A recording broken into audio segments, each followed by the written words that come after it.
The New England Patriots just made this alpha move. Let's jump into it. My name is Aaron. This is Sports Talk Patriots. On the daily, pushing out content for people just like you who can't get enough New England Patriots football. You already know. So do me a favor, hit that subscribe button, like, and comment below. So today we're going to be talking about Jerod Mayo not keeping anything close to the chest, putting everything out on the table, letting everybody know, putting everyone on alert. We're going to jump into that as well. We're going to be talking about the Seattle Seahawks, what they did well against the Broncos, what are some red flags in that Week 2 matchup. So stay tuned for that. So we're going to jump right into it. Jerod Mayo, after the game on the Greg Hill Show, was talking about the identity of the New England Patriots. And I love this. I think this is, and I want to apologize too. Earlier we were talking about how a couple videos ago, I was talking about how Jerod Mayo said, "Hey, listen, I want more. This is our team. I want to be able to make decisions as a team." But one key part I left out was the fact that he said, "But at the end of the day, I make the final decision," which I respect. And that was a part of the quote that I missed and wasn't included on the other separate articles I wrote, which is frustrating because then again, there is journalists who are trying to make Jerod Mayo look bad. So again, that's my fault. I took hook, line, and sinker. They got me on that. I want to apologize for that. But right here, we're looking at Jerod Mayo and his comments on the identity of the New England Patriots. Just listen to this. It's great. I think sometimes it gets overblown. Basically, hey, hyping up a team, saying they suck, whatever it might be. Oh, they know the scheme. Look, we're going to run the ball all year. Heck yeah. I don't want to talk about it anymore. Listen, so I never have to answer this again. We will always offensively be a run-first team. You got to stop it. And if you do, then we have other answers after that. It's not a secret. Listen, that is a power move. I don't care what you think. Coming out and saying, this is our identity. This is what we're going to do. We're going to come play smash mouth football. We're going to battle in the trenches, and we are going to move that ball inch by inch. We're going to earn every inch, and we're going to predominantly be running. I think that is an awesome quote by Jerod Mayo. Comment below. What do you think about it? Does that get you hyped up? I mean, listen, goosebumps maybe. I don't know. But it's one of those things where you hear from a coach, and you're like, I would run through a wall for this guy. Kind of like that Dan Campbell mentality. I feel like he says one thing and you're like, man, I'm ready to go to battle for this guy. So comment below. What do you think? Again, I think this is an alpha move. I think it's putting people on check, letting them know this is who we are. Look at what we did apparently to this team that everyone thought was going to be a playoff team in the Cincinnati Bengals, and look at how we did. So come at us. I love it. Love it, Jerod Mayo. Next, we're jumping on into the Seattle Seahawks. So we're just going to look at some key stats. I thought this was very interesting. So you look at their Week 1 matchup against the Denver Broncos. Arguably one of the worst teams in the NFL. I would argue possibly the worst team in the NFL. Sean Payton, even if he just barely squeaks by this year and does well, I think he gets another year just because it's, hey, look at, I had a rookie quarterback. This is a young team, yada, yada, yada. But you look at that team, they go in, play the Seahawks, and the Seahawks are so interesting. I feel like all of last year and the year before, as Geno Smith is been under center, it's one of those teams where one week you're like, wow, they're not bad. And then the next week you're like, no, they look pretty bad. Now, if you watched any of this game, they were down in the first half. They came back in the second half to win.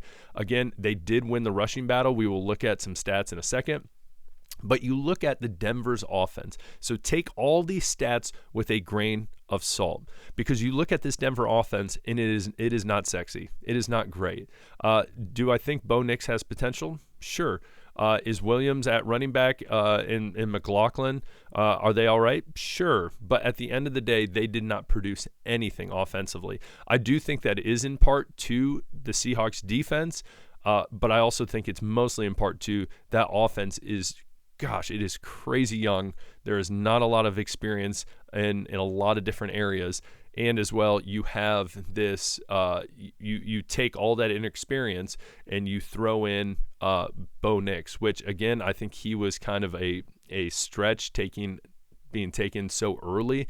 Again, a lot of people liked him at Oregon, even at Auburn, people liked him, but I don't know. And now you're probably saying, well, Aaron, you're the one who said, let's start Drake May. Yes, I would agree, but let's talk. First of all, you look at the running back situation for the New England Patriots. Stevenson, tried and true running back, has that experience. Check. Second string running back, Antonio Gibson, has that. Check. I would even argue you look at our wide receiver core when you look at KJ Osborne. He did some things the other day. He has that experience. Check. Pop has matured a lot, even just going into his second year. Check. Hunter Henry, Austin Hooper. And then even though we talk about the Frankenstein line, still they come out and they perform. They do well, especially against two solid edge rushers in Hubbard and Hendrickson. So I think it's a different tale from the Broncos to the Patriots. So I just want to say that. Now, we look at these stats. So the Seattle Seahawks, first of all, the Broncos averaged or allowed 3.3 yards per play. We're not talking about rushing. We're talking about per play. That is trash. Now, again, we're jumping over to the stats. Bo Nix, 138 yards. Nothing to tout about. We know Jacoby wasn't crazy last week, or even Joe Burrow. But their leading rusher, Bo Nix, chances are all those plays were just broken up. He saw a seam to run through, and he took it. So I would assume that most of those plays were not planned like quarterback draws or anything like that. And if you look, they're really padded, so it's average 7 yards, but we look at the longest 23 yards. So they gave up one big run, and besides that, they kept him in check.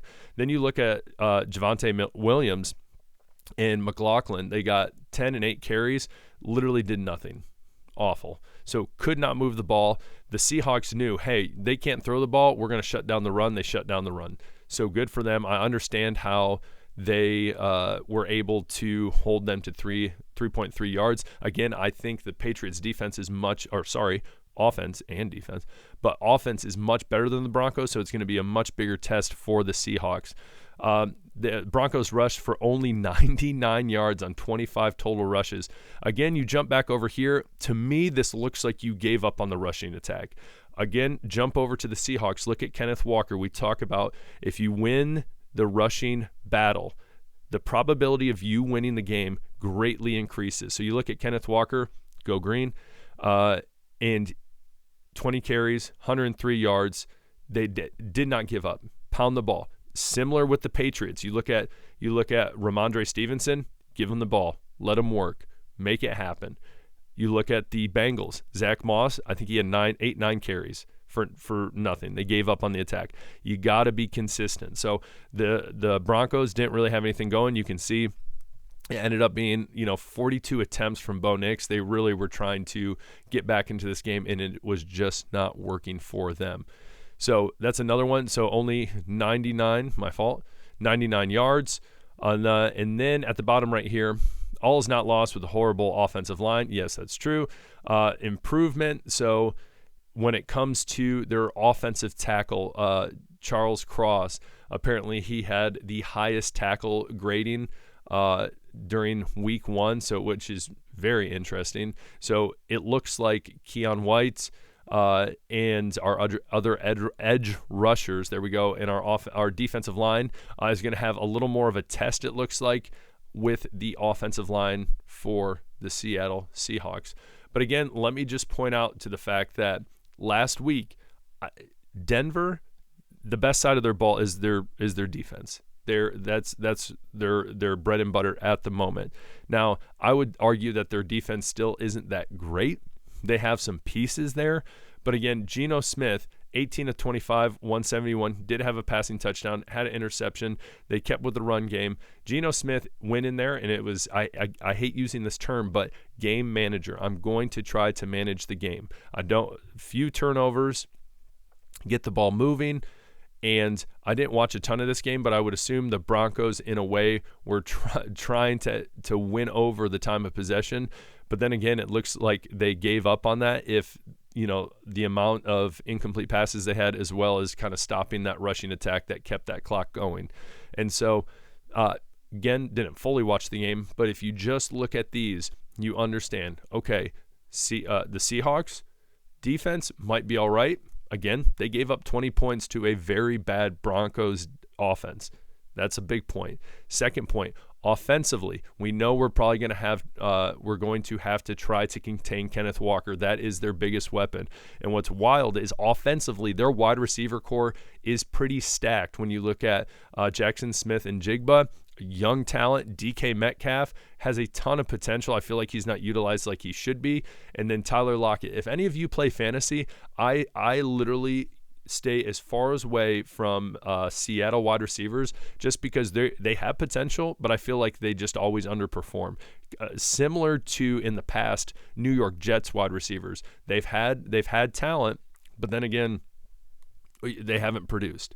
And so I think the big keys going into this game for the New England Patriots is the fact that this defense, sure, you put up good numbers against the Broncos. I think we have a better defense, also better offense than the Broncos. I think the Seahawks are nervous looking into this game in week 2, understanding that, hey, they got a run game going. All right, they could manage the ball, manage the clock much better than the Denver Broncos.